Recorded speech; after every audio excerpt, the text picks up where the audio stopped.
반갑습니다. 평소에 반갑습니다 하고 오프라인 강의에서 인사를 하면 그냥 우리 같은 박수와 함께 환호성이 울려 퍼지는데 지금은 아무런 반응이 없어서 좀 낯섭니다. 그러지만 이런 청중이 없이 강의하는 것도 곧 익숙해지리라고 보고 그 대신 시간차를 두고 수많은 박수갈채가 여울려 들려올 것을 기대를 하면서 본 강의를 시작하겠습니다. 오늘은 제일 첫 번째로서 첫눈에 사람 알아보기에 대해서 강의를 하도록 하겠습니다. 첫눈에 사람을 볼 줄 알아가지고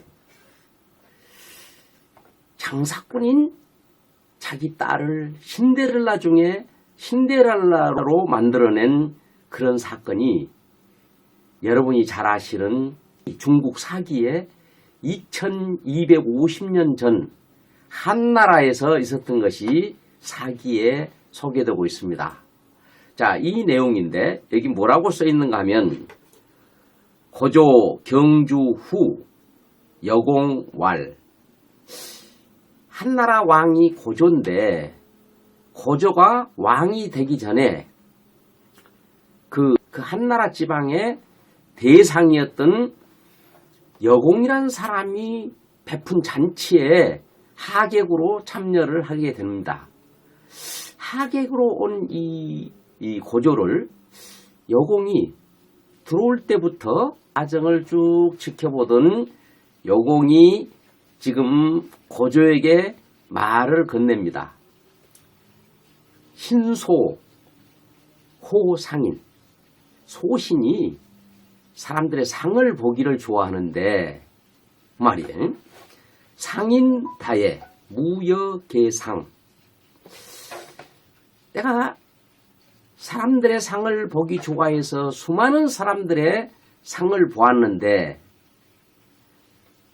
당신같이 귀한 상을 본 적이 없습니다. 바라건대 자기를 아끼십시오. 당신 스스로를 아끼십시오.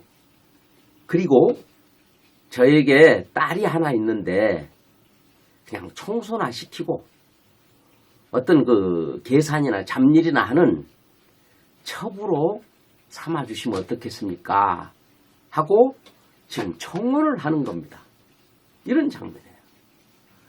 그래서 이때부터 이 여공이 유방의 아주 후원자가 돼가지고 적극적으로 밀어서 결국은 한나라의 왕이 되고 황제가 되고 자기 딸은 황후가 되고 본인은 부마가 되고 나중에는 여자 황제가 된 태우가 지금 고조와 인연 맺은 첫 그런 내용을 지금 얘기하고 있는 것입니다. 이렇게 우리가 첫 인상 하나를 잘 볼 줄 알면 인생이 바뀌는 거예요. 그러면 첫 인상에 무엇을 보는 것입니까? 그때에 만난 유방의 얼굴은 이런 얼굴이었습니다. 이런 얼굴이 왜 좋은 것일까요? 이것은 여러분이 앞으로 계속해서 우리 이 강의를 참 시청을 하면 이 얼굴이 왜 왕이 될 만한 얼굴인가 하는 것을 알게 될 것입니다. 앞으로 계속해서 관심 가져주시기 바랍니다. 그러면 이 여공의 딸은 어떤 모습이었냐면 이런 모습이었습니다. 이런 모습이었는데 자, 이 모습을 보니까 생각나는 사람 있잖아요. 법무부 장관을 했던 강금실 장관 이마하고 비슷하지 않습니까? 또 최근에 왔던 김여정 이마도 이와 비슷했습니다. 이런 이마를 가지고 있으면은 대권을 지는 거예요. 김여정이가 아무리 백두혈통이라 하더라도 이마를 보니까 이북에서 그렇게 대권을 질 정도의 그런 관운을 가지고 있구나 하는 것을 제가 보았습니다. 그런데 이런 그 이마를 가지고 있는 사람은 전업주부로서는 살아갈 수가 없어요. 전업주부라고 한다면 이건 가정생활이 평탄하지 못합니다. 그래서 아마 이 여공이란 사람이 자기 딸의 얼굴도 잘 알고 있었을 것 같아요. 그렇기 때문에 이 딸은 장차 왕이 될 사람을 신랑으로 맞이해 줘야 되겠다. 이런 관심을 가지고 보다가 고조를 발견했다. 그 40이 넘도록 별 볼 일 없는 유방을 발견을 하고 첩으로라도 주면서 사위 삼으려고 했었다 하는 것을 우리가 알게 되는 것입니다. 그러면 지금부터 본격적으로 첫 만남을 통해서 사람을 알아보는 방법. 첫 만나보니까 얼굴 한번 보자마자 그것이 아니고 만나기 위해서 문을 열고 들어오는 모습으로부터 시작해서 들어오는 얼굴 모양, 얼굴 모습, 또 들어오는 걸음걸이, 또 들어와가지고 인사를 하는 모습, 악수를 하면서 하는 모습, 또는 뭐 차를 마시면서 차를 마시는 자세라든가 대화할 때 들리는 음성이라든가 말 솜씨라든가 밥을 먹으면서 그 밥 먹는 자세라든가 밥 먹는 상을 보고 또 돌아갈 때 뒷모습이라든가 걸어가는 그 모습을 보고 그 사람에 대한 어떤 댐댐이라든가 그 사람에 대한 그릇이라든가 그 사람에 대한 역량이라든가 그 사람에 대한 운의 크기라든가 이런 것들을 가늠해 볼 수 있다 하는 이야기입니다. 여기에 나와 있는 이 내용은 무슨 얘기냐면은 이제부터는 가장 중요한 움직이고 앉고 눕고 먹고 마시고 웃고 말하고 하는 그런 내용들을 중심으로 사람을 알아보겠다. 이것이 가장 중요한 부분이다. 이렇게 지금 마이상법에 쓰여 있는 내용입니다. 그러면은 사실은 지금 그 첫눈에 사람 알아보는 이 방법, 이 내용은 관상학의 결론 부분, 마지막 부분에서 사실은 다루고 있는 부분입니다.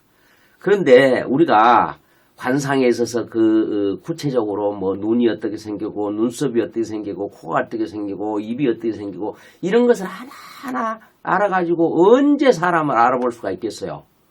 그래서 이 리더십 인상학에서는 결론부터 먼저 알아가지고 오늘 배운 것을 오늘 바로 현장에서 경영의 현장에서 도입해서 바로 쓸 수 있는 그런 그 팁을 주려고 합니다. 여러분 관심 갖고 열심히 한번 함께 해보시자고요. 먼저 들어오는 표정을 보게 되죠. 들어오는 표정이 밝고 환하고 자신감 있고 당당해 보이는 그런 표정이 있는가 하면은 그 표정이 왠지 어둡고 참 까칠하고 뭔가 침체해 보이고 자신감이 없어 보이고 이렇게 보이는 게 있잖아요. 근데 이런 내용에 대해서는 제가 굳이 설명할 필요가 없을 것 같습니다. 뒤에 그럼 내가 다른 사람한테 갔을 때 첫인상 관리를 어떻게 할 것이냐 하는 문제를 중심하고는 그 부분에 대해서는 더 특별히 한번 다루도록 하겠습니다. 이제 들어오는 모습을 한번 보시자고요. 들어온 모습을 보게 되면 여기에 그 가수와 그 언니가 지금 걸어 들어오고 있는데 지금 그 언니의 얼굴은 지금 그 수직이죠. 위에서부터 아래까지 거의 그 수직에 가까운 약간 수그릴 수도 있지만 수직에 가까운 얼굴이고 여기 이 가수의 얼굴은 수직에 비해서는 약간 위를 향해 쳐들린 얼굴이죠. 이것을 우리는 우러르랑자 얼굴면자에서 악면이라고 합니다. 이런 악면을 가지고 있는 경우 이 악면이 문제가 있다 이런 얘기죠. 자, 이 악면이 여러분들이 누구나 다 알아볼 만한 악면의 얼굴이 누가 있을까 하면서 생각해 보다가 전번에 그 평창 올림픽 때 왔던 김여정의 얼굴이 바로 악면이었습니다. 여기 보다시피 이 뒤에 있는 남성과 지금 얼굴이 악면이잖아. 위를 향해서 쳐들리고 있잖아요. 또 뒤에 엘리베이터를 타고 들어오는데 그 주변에 있는 사람들에 비해서 가장 위를 향해서 쳐들린 모습입니다. 이 뒤에 있는 남성도 약간 쳐들린 모습이죠. 또 여기 함께 걸어가는 모습 중에서 가장 철들린 위를 향해서 얼굴이 쳐들린 모습이다. 또 옆에 앉은 이 두 사람 다 이 양면입니다. 위를 향해서 쳐들려 있죠. 여기 보시면 더욱 뚜렷하잖아요. 여기에 얼굴이 쳐들려 있다. 여기 북한 사람이지만 요 맨 뒤에 있는 사람은 이 사람은 정면을 하고 있고 그 맞은편에 앉아 있는 문재인 대통령도 이 정면을 하고 있습니다.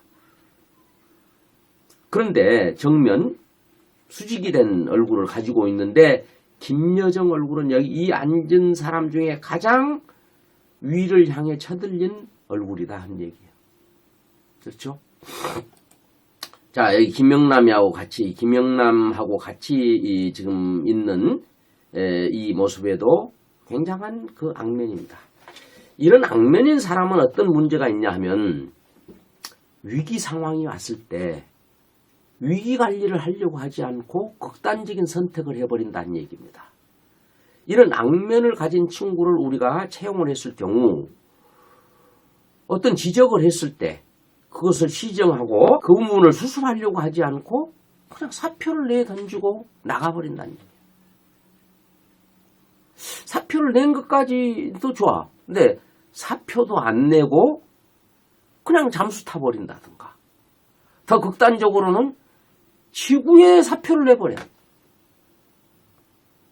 이런 배우자, 남자든 여자든 이런 배우자하고 가정을 좀 꾸려가면 제가 어떤 경우를 봤냐면 인꼬부부로서 10년 동안을 부부싸움만 한 번 하지 않았어. 그런데 단 한 번의 부부싸움으로 이혼을 해버린 경우를 봤습니다. 그 부인이 전형적으로 악면을 가지고 있는 부인이었어요. 그래서 우리가 악면을 가지고 있는 사람과 어떤 그 관계를 가지고 뭐 일을 같이 하고 인연을 맺고 할 때는 그런 면을 조심해야 된다. 현재의 그런 사람과 함께 살고 있는 사람이라면 위기 상황을 만들면 안 되죠. 그 사람이 감당할 수 없는 위기 상황을 아버님 만들면 안 되는 거예요. 그러면 10년, 20년 동안 부부싸움을 한 번 안 했다가도 그냥 한 방에 이혼이 될 수도 있다. 이런 이야기를 내가 해드리고 싶습니다. 그 다음에 그 반대로 얼굴을 수그리고 들어오는 사람이 있어요. 얼굴을 약간 숙인 이 얼굴을 드리울 숫자 얼굴면자 수면이라고 합니다. 이 수면인 사람은 어떤 사람일까? 수면을 하고 들어오는 거예요. 평소에 정면이었던 사람이 수면을 한다면 좀 겸손해 보이려고 이렇게 들어오는 경우도 있죠. 그러나 평소에 숙이고 다닌 사람은 어떤 사람이냐? 첫째는 어떤 자신감이 없고 소심하고 이런 사람이 되겠죠. 나약하고. 그러나 또 다른 경우는 늘 사색을 하고 생각을 하는 사람도 수그리고 다닙니다. 문제는 숙인 것까지 좋은데 숙이고 들어오면서 곁눈질을 한다 이거죠. 응? 곁눈으로 사방을 두리번거리면서 들어오는 요 사람, 이 사람은 요주의 인물이다 하는 얘기죠. 이런 사람들의 마음속에는 도둑의 심보가 들어있기 쉽다 이런 얘기죠. 사기심이 들어있기 쉽다. 그렇기 때문에 그런 사람들은 우리가 조심히 대해야 된다 하는 것을 얘기하고 있습니다. 물론 숙이고 들어오면서도 뭐 이렇게 좀 좌우로 뭐 좀 살피지 않고 힘이 없다. 그러면 좀 의욕이 또 뭐 적극적이지 않을 뿐이지 문제가 없는 사람이죠. 가장 이상적인 것은 이렇게 정면을 하고 들어오는 사람입니다. 정면을 하면서 정시하며 들어오는 사람이다. 이게 무슨 뜻이냐면은 얼굴이 위에서 아래로 수직이 될 정도로 자연스럽게 정면을 가지고 들어오면서 만나고자 한 사람을 응시를 하면서 반색을 하면서 미소를 띠면서 이렇게 들어오는 것이 가장 정상적이다는 얘기죠. 가장 정상적이다. 그런데 정면을 하면서도 곁눈질을 한다든가 두리번거린다든가 사방을 그냥 둘러본다. 이것은 맞지 않는 거예요. 그런 것은 문제가 있다 이런 얘기입니다. 그런데 이 정면을 얘기하려고 보니까 이번에 그 문재인 대통령이 평양에 가서 김정은과 회담을 할 때 그때 기자들 카메라에 찍힌 김여정 얼굴을 보니까 여기서는 김여정 얼굴이 정면이에요. 보세요. 정면이잖아요. 정면이다. 또 보면은 여기 요 정면이잖아요. 여기에 청와대 정무수석과 대화하는 요 모습이 위에서 아래로 똑바로 정면이야. 하나, 요 정면이고 이 문 대통령하고 지금 악수하는 장면인데 정면으로 악수하잖아요.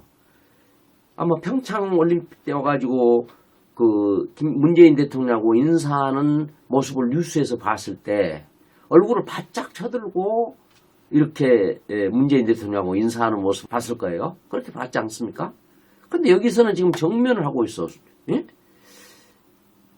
그래서 평창 왔을 때는 이렇게 좀 기죽어 보이지 않으려고 일부러 또는 그 무의식적으로 좀 얼굴을 쳐들고 다니지 않았나?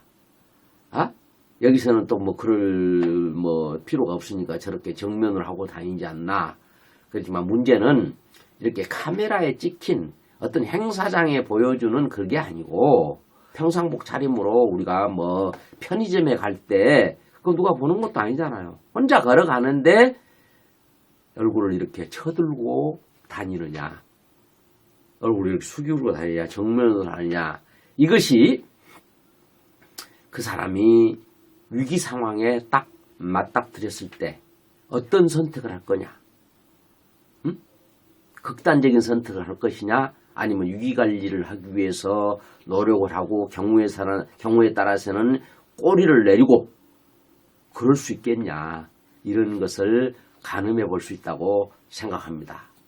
여기서 문제는 이렇게 사시에 사시, 얼굴을 쳐든 얼굴이든 정면의 얼굴이든 숙인 얼굴이든 간에 이렇게 곁눈질로 사방을 본다. 곁눈질로 사방을 이렇게 살피고 다닌다. 이건 문제가 있는 것이다 하는 얘기죠. 여기서 장애가 있어서 사시가 된 경우는 그렇지 않습니다. 그건 오해가 없으시기 바랍니다. 멀쩡한 눈인데 어디를 볼 때마다 곁눈질로 보고 다닌다. 곁눈질로 우아래 상하 좌우를 살펴보고 다닌다. 이건 문제가 있다는 얘기죠. 그런 눈을 가지고 있으면 지금부터 그 1000년 전에 나온 고서에 사심이 있고 도심이 있고 이 문제가 있는 사람이라고 소개를 하고 있습니다. 그러니 우리 주변에 우리 친구들 중에 사시를 하고 다니는 사람이 이렇게 곁눈질로 사물을 보고 다니는 사람이 있는 친구가 있다면 제 이야기를 하면서 주의를 주도록 하십시오. 또 그런 사람이 있거든, 우리 자녀들도 그런 그 자녀가 있거든, 주의를 줘서 똑바로 응시를 할 수 있도록 그렇게 주의를 줄 필요가 있다 하는 것을 말씀드리고 싶습니다.